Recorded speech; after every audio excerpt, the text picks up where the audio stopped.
Hello, everyone, and welcome to yet another edition of Professional Perspectives with St. Joseph's College Language Centre, headed by Vicky. And we are all here together to listen to the journey of Anup Singh.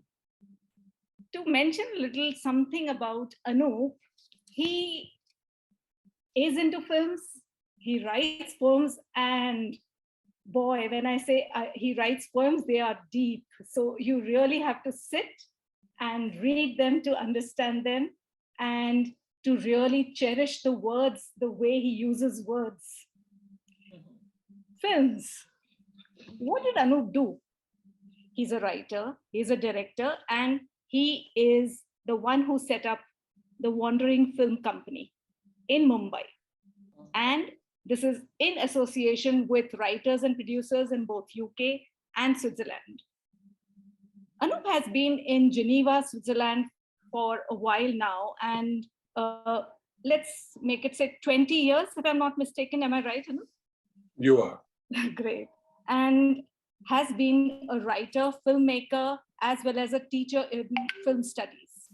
The one thing I definitely know is that the Film and Television Institute of India in Pune is a place that Anup never misses to visit whenever he's in India. And he is revered there by anyone and everyone who knows about him.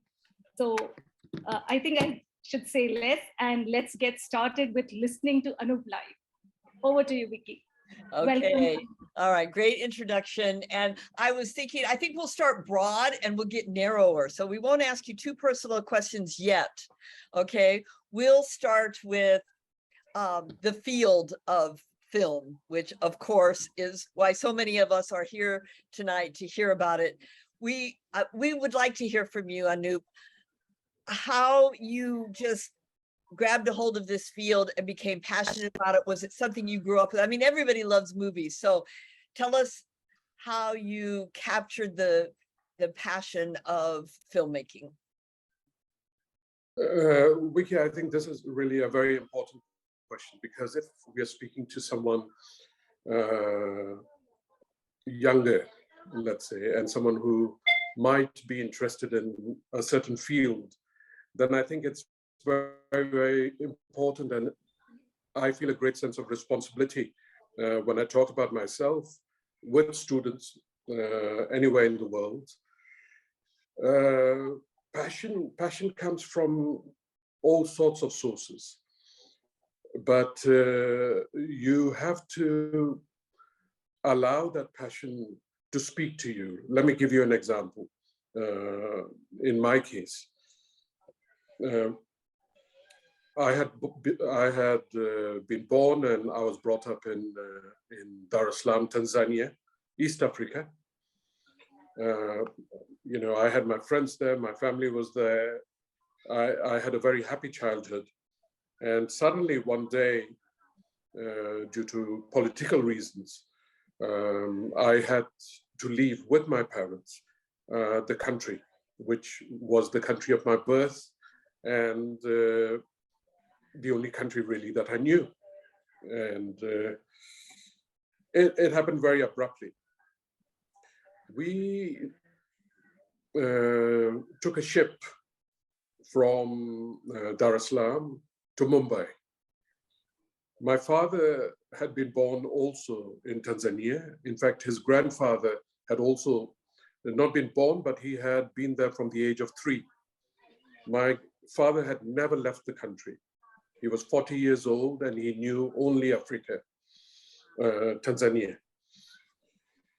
When we got onto the ship, I can only ask you to imagine the kind of depression that we were all in. We did not know if we would ever be able to come back to our home. So we stayed in the cabin of the ship for about 3 nights.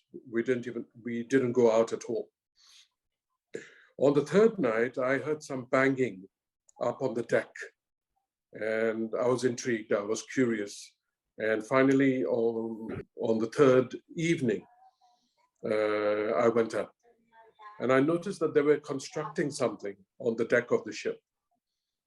And what they were constructing finally was a film screen. And they said that there will be a film screening here on the deck of the ship later tonight. I went downstairs, I coaxed my parents to come upstairs, and we all settled ourselves for the night to watch the screening. And while we were waiting, we were talking about the loss of our home, our country. And then the film began. And there was something very strange there, because here was a film screen with this vast African sky above it, and this boundless ocean below us, and this film screen of talking about our world, you know, in the middle of the universe. And I think that was the moment when I realized that I am not homeless.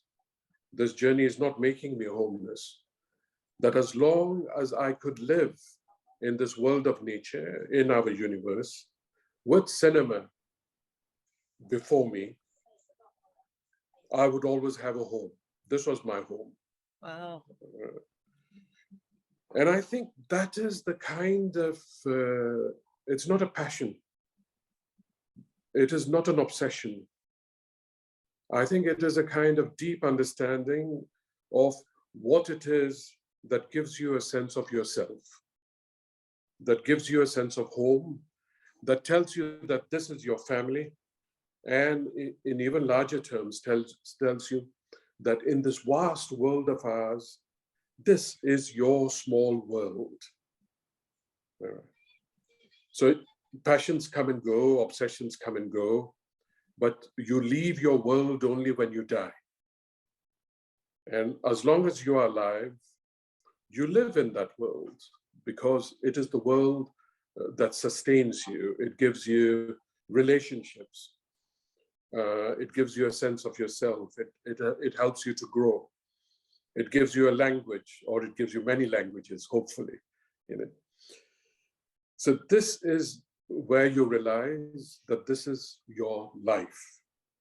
Your choice is your life. Life is not simply that you breathe. Life is when you breathe in the world and all that it gives you. And more importantly, when you breathe out, you are ready to give back yourself to the world. If you can do that easily, in calm, without any prejudices, you know you are at home. So that was the beginning for me, Vicky. That idea of finding your small story within the big picture is finding home. I never thought of it that way. So well said, of course. Thank you. Thank you so much for sharing that. Anita? Yes. So what next then? Then what happened? Your time. Well, Anita, then it's a journey. Once you understand that this is what is going to be your world, once you understand that this is what is giving you your breath, not a breath, again, not the breath that simply allows you to live, but a breath that fills your blood with pulsations, you know, that makes you incandescent, inflames you. It gives you an energy that you didn't know you had. It gives you an insight into things. It makes your senses alive. Once you, I think, realize that, then you have to follow a path. And the path is often something that you will, but often it is also shackled to chance. Was it setting goals or following a dream? It is following a dream.